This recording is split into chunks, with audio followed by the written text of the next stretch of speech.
Hey, folks, we've got a great interview with the marvelously brilliant Ian Bremmer today of the Eurasia Group and of GZERO Media. He is one of the smartest thinkers about international diplomacy in the world, but we live in a world where international diplomacy is changing by the second. We recorded this interview just before Donald Trump went in the Oval Office and savaged Vladimir Zelensky and reset America as the pro-dictator country. So keep that in mind as you watch this. It's still a brilliant interview. He is still just a terrific thinker. Look forward to seeing you again at the next show. Your task will not be an easy one. Your enemy is well trained, well equipped, and battle hardened. There is not a liberal America and a conservative America. There is the United States of America. Good night and good luck. Hey, folks, and welcome back to the Lincoln Project Podcast. I'm your host, Rick Wilson, as always, and today I am delighted to be joined by Ian Bremmer, who's one of the smartest thinkers about American foreign policy and America's place in the world and the changing future that we create with every step that we're taking right now. And so, Ian, always great to talk to you. And I just want to start out. We have a really fundamental reset happening in Europe right now of a security structure that worked sometimes better than others, but worked, broadly speaking, for 75 years. As Trump has taken this shocking realignment of American interests and put them in the column with Vladimir Putin. And Europe has had a sort of moment of I think, shock and awe here. And I'm curious to get your take on where do you think the NATO alliance is going? Where do you think Europe is headed? And then we'll dig in a little bit more to the Trump and Putin relationship after that. Well, Rick, first of all, happy to be with you. Thank you. I think that I have a slightly different take on where the NATO relationship is today than, let's say, the beginning of the week. And also a different take on that than the transatlantic relationship as a whole. So let's take those separately. In terms of NATO, President Trump has now directly affirmed his commitment to Article 5 of NATO, which means that's the core of collective security, that if a NATO member is attacked, that the U.S. comes to their aid. Says we won't need to use it, but he affirms that he supports it, which was very different than what he had historically said, that if you don't pay your 2%, the Russians can do whatever the hell they want, right? It's very different, very different. And certainly at a time of great European concern that the Americans can't be trusted, that American commitments aren't necessarily worth anything, that affirmation matters. Poland, which is now moving towards 5% of spend of their GDP on defense, which is the high water mark of what the Americans have demanded, and way more than the Americans spend. I was just going to say, it's above our number. Way above our number. The American number, of course, is way above the number of most Europeans, almost all Europeans. But President Trump met with Duda, and he also affirmed that the United States military presence in Poland was not in question. That the Americans were not prepared to pull troops back from that forward deployment. Also significant. I think that while it is true that Trump has been pressing the Europeans to spend a lot more in defense, frankly, so did Biden, so did Trump in the first term, so did Obama. None of them have been incredibly effective. Much more effective was the reality of the Russians invading, not in 2014, but in 2022. And even then, the Europeans have been way too slow and are mostly, except for the frontline European states, the Balts, the Nordics, the Poles, generally not doing what they need to be if they care about their own security. So I think there is absolutely still a sense that NATO functions, that the Europeans need to do more, and the Americans are not throwing NATO under the bus. That's number one. Number two is I think that the Europeans do feel that President Trump represents a direct threat to their democracies. Not all of them feel this way, but many of them do. And this is not about NATO, but it's actually about Trump and J.D. Vance and Elon Musk directly supporting forces that they believe are anti-European, are populist, are nativist. In the case of German, are explicitly neo-Nazi in the views of the Germans, and that Right. represent an existential threat to Europe. And certainly when the soon-to-be Chancellor Friedrich Merz said that he considers American interventions in the German elections to be at the same level as Russian interventions in the German elections, this is a set of European leaders who feel like the Russians have a gun to their head on the security side, and the Americans have a gun to their head in terms of the sustainability of Europe, in terms of their own democracies and rule of law. And it is certainly true that the biggest difference geopolitically in terms of long-term outcomes between Biden and Trump, in my view, is that Biden believes that a strong European Union is in American interests, and Trump does not. Right. Trump thinks that a strong EU is bad for the US, takes advantage of the US, and he also believes that the Europeans are one electoral cycle behind the United States in their voting, and that if you just give them another 4 or 5 years, the Reform Party will win in the UK, AFD will win in Germany, National Rally will win in France, and in the European Commission, the Patriots will end up being the largest party. And that would completely overturn the present governance model across Europe and would align it fundamentally with America Firstism, with Make America Great Again. I know that was a long answer, and I apologize for it, Rick. And we haven't even talked about No, Ukraine, but I think it's it kind of Right. gives you where I see the lay of the land here. What do you think happens, Ian, in this scenario, if somehow the Ukrainians and the Europeans um, say no to this deal that Trump is pushing, and Ukraine comes out ahead? Russia's pretty tapped out in a lot of ways, financially, militarily. Um, is there a scenario where Europe funds and arms Ukraine to a sufficient point where Putin's the fragility of Putin finally becomes clear, and the inability of Russia to win this war after 3 years? Ukraine can't win it, but Russia can lose it, as somebody said the other day. Um, is there a scenario where Europe comes together essentially in its own defense and interest, and pulls this thing out? They've had ample opportunity to do that over many years now, Rick, and they haven't. Europe is a multi-headed thing, and Yes. certainly, I mean, I see the Europeans more panicked and therefore more recognizing that they need to do a lot more. But that's led to the Brits saying we can get to 2.5% spend by 2027 instead of 2.3. Right. The French Right. have had an impossible time just getting a budget passed, and government after government failing, unprecedented in this republic for France. The Germans are Hmm. trying really hard to get a 200 billion euro special approval for defense spending.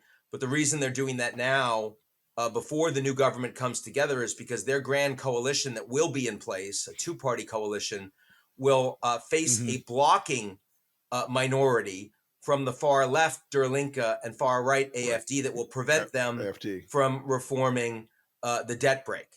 So I would not bet heavily that the Europeans would be capable, even if they recognize the urgency, of standing up for the Ukrainians without an American backdrop. Now, if it turns out that the Europeans do a lot more and they're willing to commit substantial numbers of boots on the ground after a ceasefire contingent on an American security guarantee, I could imagine at that point Trump flipping and saying, see, I'm the guy that got the Europeans to do Right. more than Biden ever could. And so now I'm going to offer a backstop. I mean, Lord knows he's flipped on his Zelensky positioning in the last week In the last, in quite extraordinary fashion, right? But your question was whether rather, I think the yes. Europeans and the Ukrainians by themselves can do this.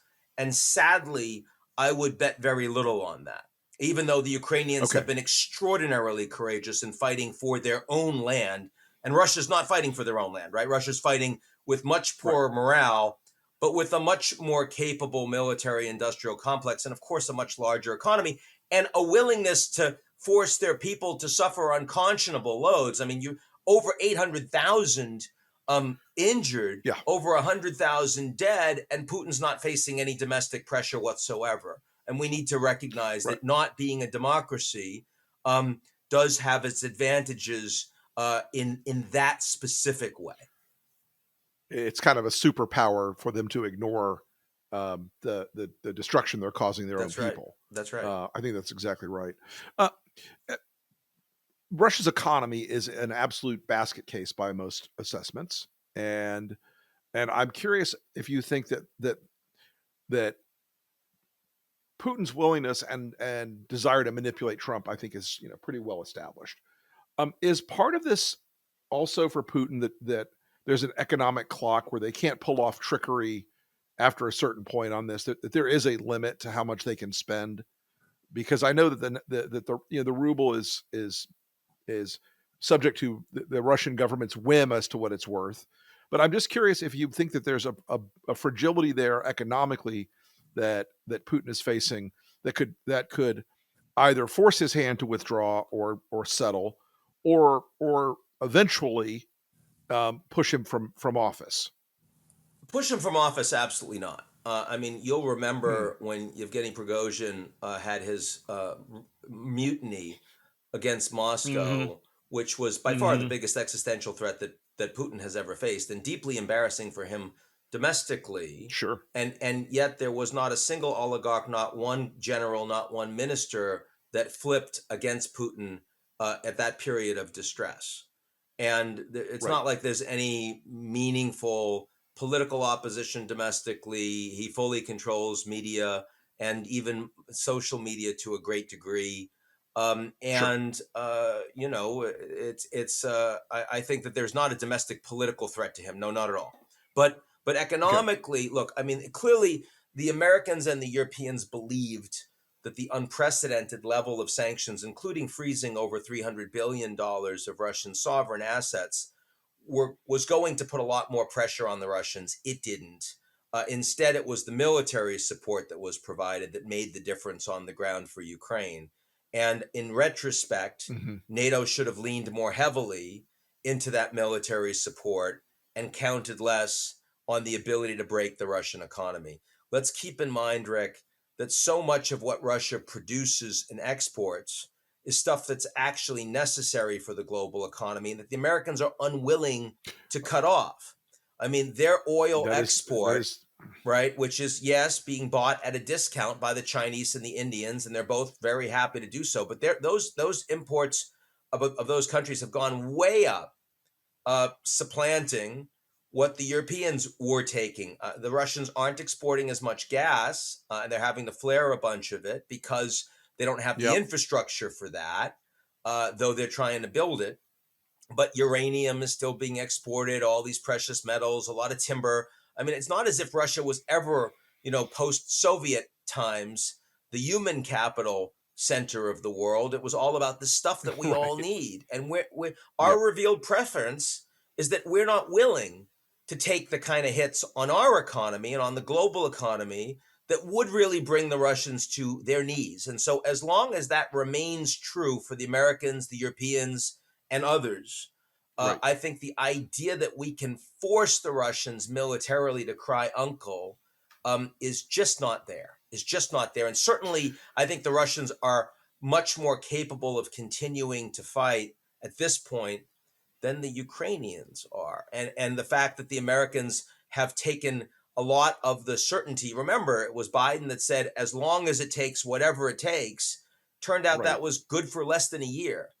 And now that's just no longer the case because the new U.S. administration is unwilling to continue with that commitment. And that has a profound impact on morale inside Ukraine, of course. I feel, I mean, the Russians right now do believe that not only is time on their side, but they think they're now winning. And that's a problem because that helps Putin, of course. I think they do think they're winning. I think that's exactly right. And I think, and I want to sort of shift the conversation just a little bit to the collapse of American soft power with killing USAID, and with Trump's and the perceptional soft power part of people thinking, well, Trump is now aligning the U.S. away from being a nation that engages in soft power, that it is instead allied with Russia in some meaningful way.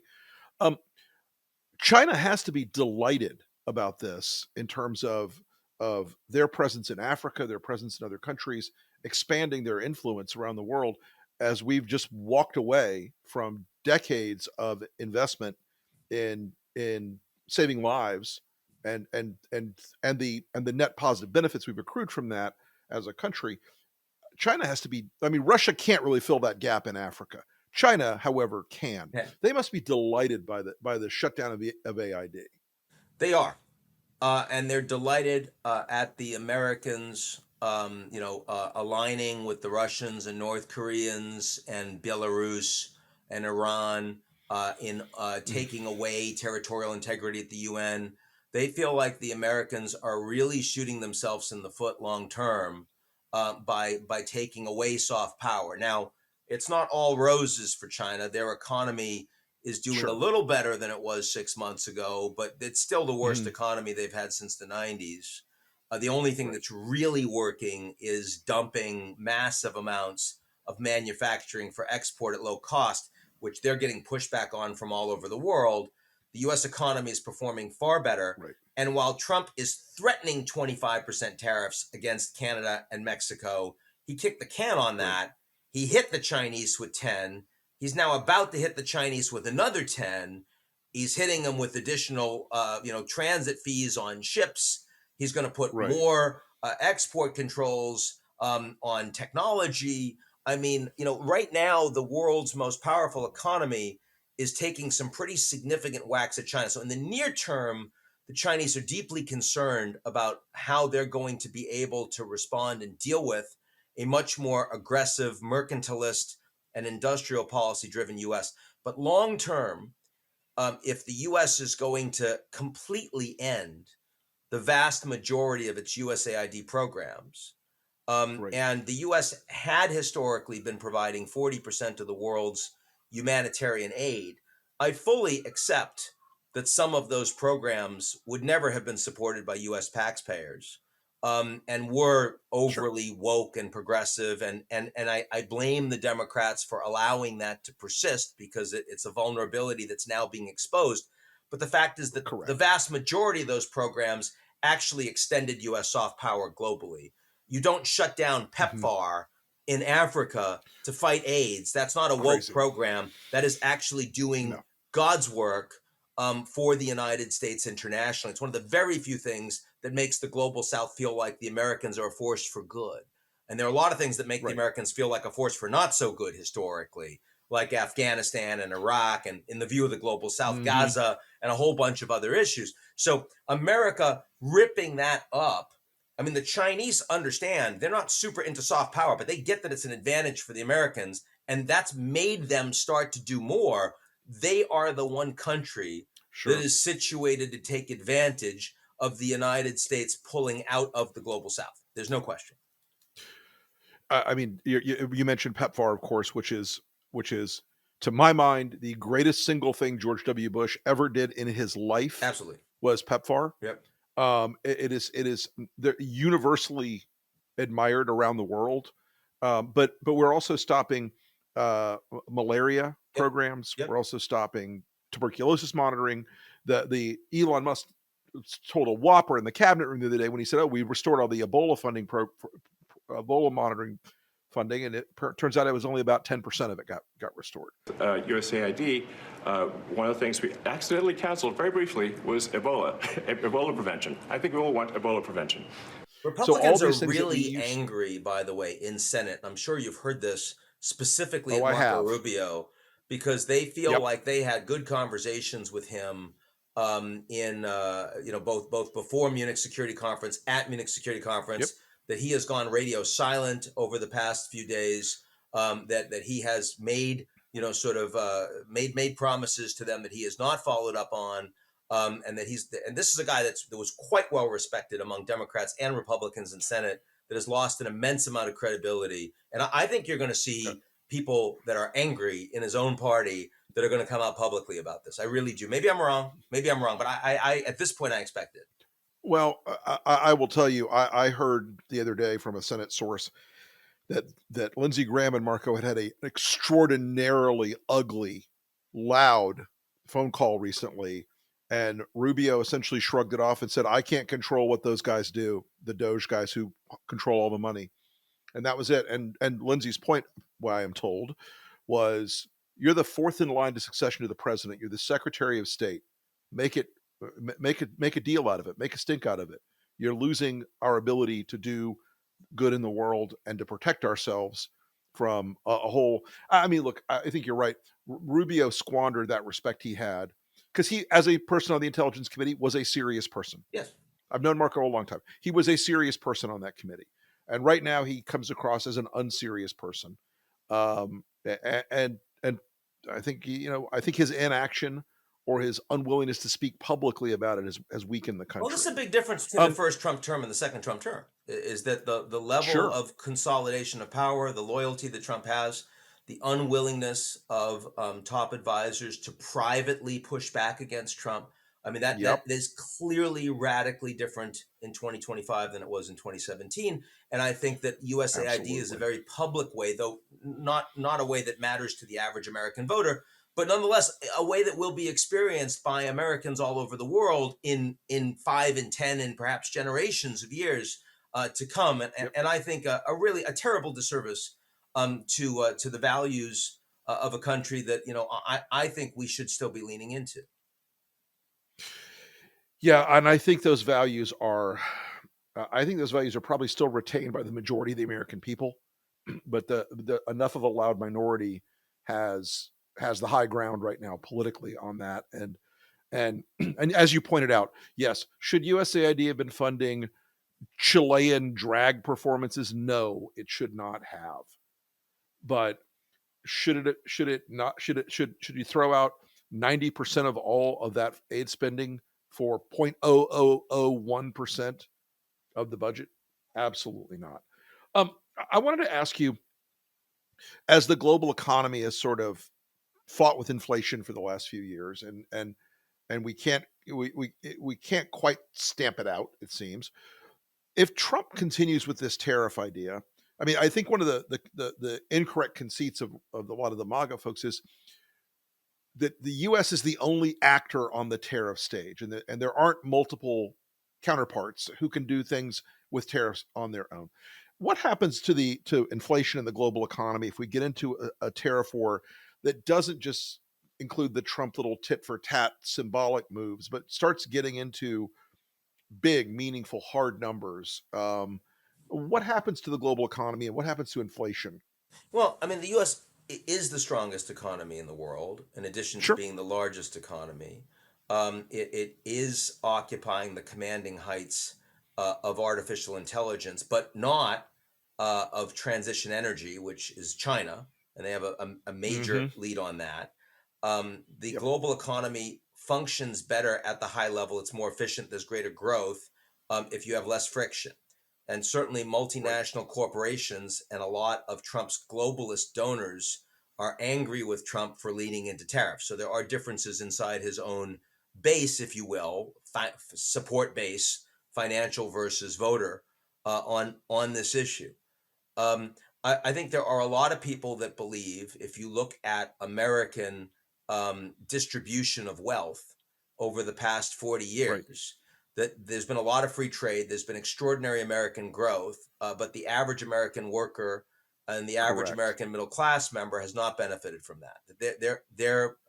Their well-being, their incomes have stayed flat. So why should they support the Trans-Pacific Partnership that Obama couldn't get done? Why would they not support industrial policy to force countries and companies to bring more investment at home? And so, I mean, a big question here, there are two questions. One is, how much of Trump's tariffs are going to be implemented as opposed to will be used as a stick, and his stick is bigger than other countries' sticks, to force them to open their own markets to a greater degree, to lead to reciprocal tariffs to a greater degree? That's one question. And the second question is, if we end up in a world of higher tariffs, this will cost Americans in the near term. Inflation will go up, but will that also lead to a moving of capital, a redirecting of capital towards the United States and a small number of friends that are very aligned with the US on core technologies and related supply chain, so that, yeah, maybe you're not going to be doing as well in your income today, but in 5 and 10 years, actually, from a relational perspective, the United States will be better. That was certainly Robert Lighthizer perspective, who was USTR in Trump 1 and who grew up in, industrial but hollowed out Ohio, and, basically Right. said, look, I'd rather have one TV and a good job than 3 TVs and no.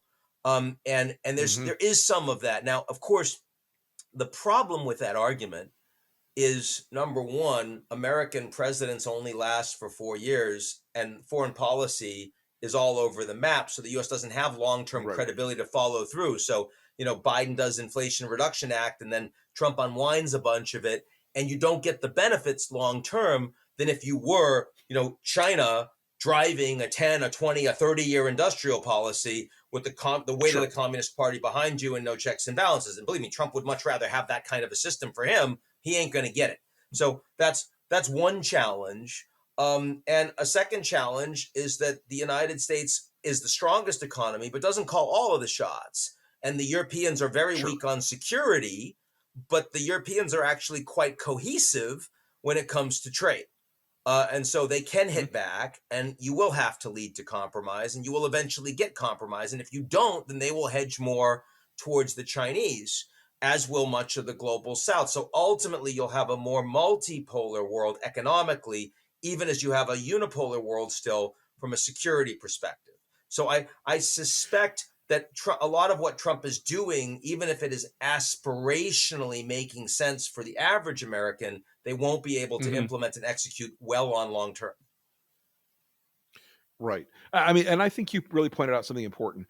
That a big part of the appeal of Trumpism to the middle of America, to the middle culture in America, was the failure of this country to as we had this massive ramp up in productivity in the last 30, 40 years, that did not move down to the people on the line. That did not move down to middle class folks in almost any way. And I think that appeal to them is deep and emotional. And I wonder, though, Trump's not really even selling them a vision of a return to massive American industrialization. He's just selling them a vision of, we're gonna stop letting these guys take advantage of us. We're gonna put them on defense for once. And I'm curious, there are two big forces, and you and I spoke about this once before.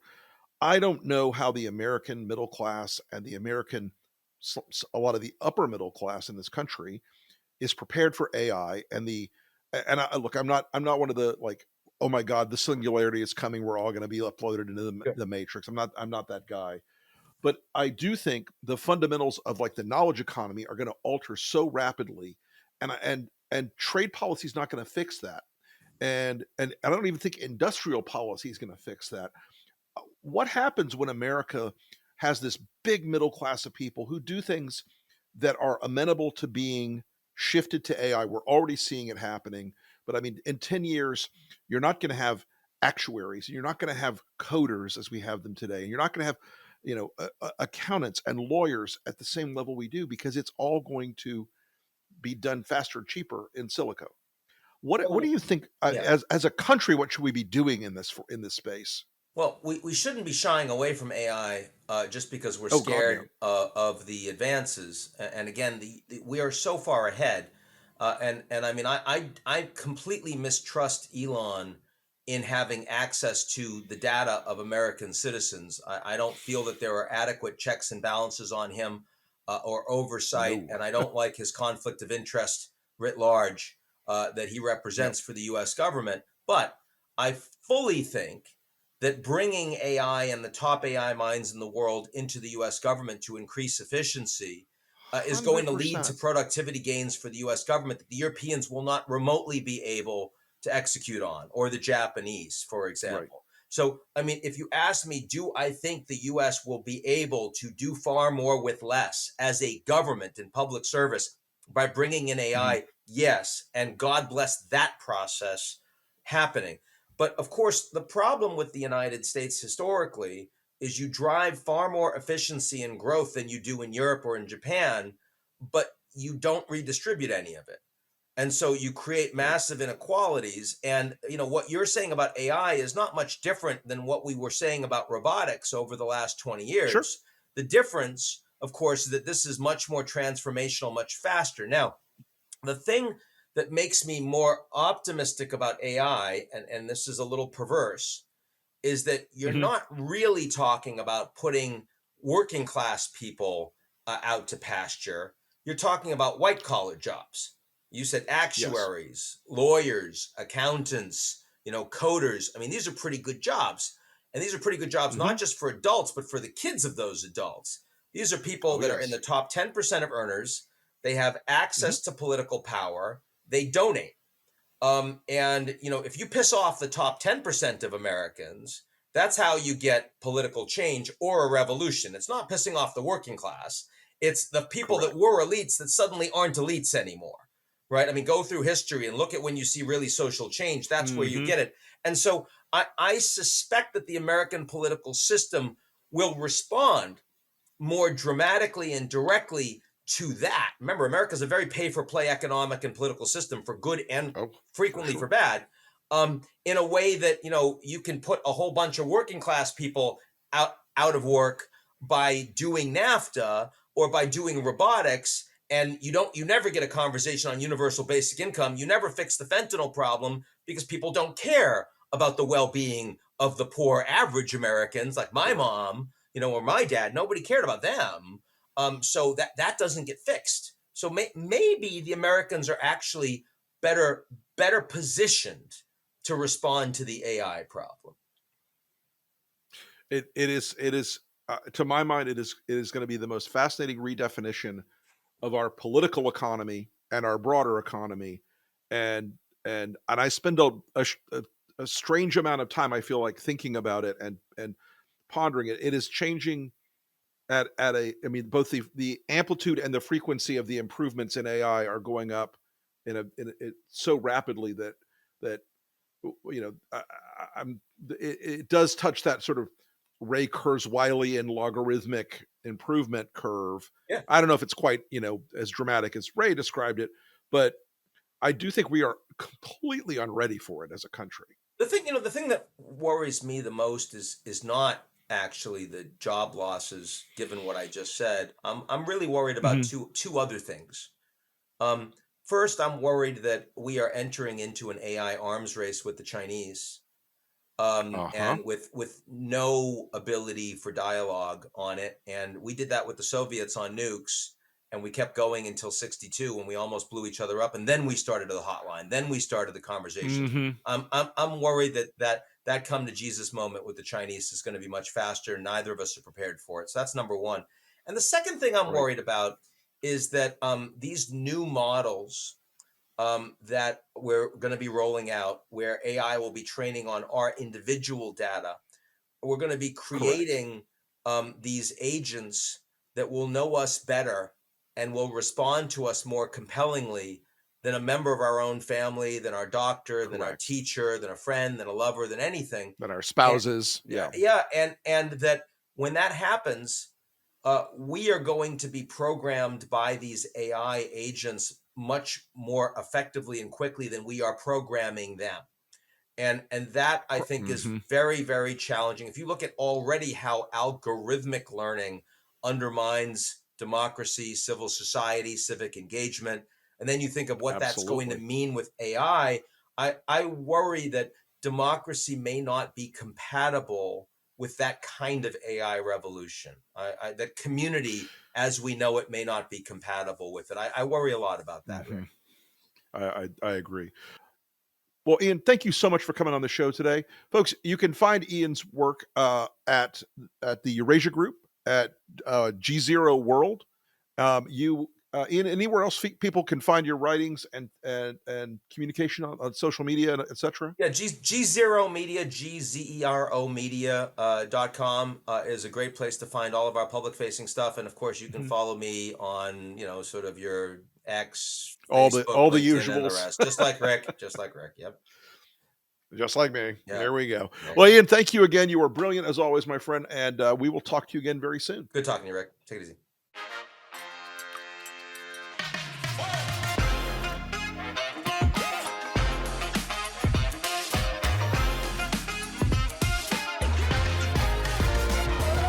Good night and good luck.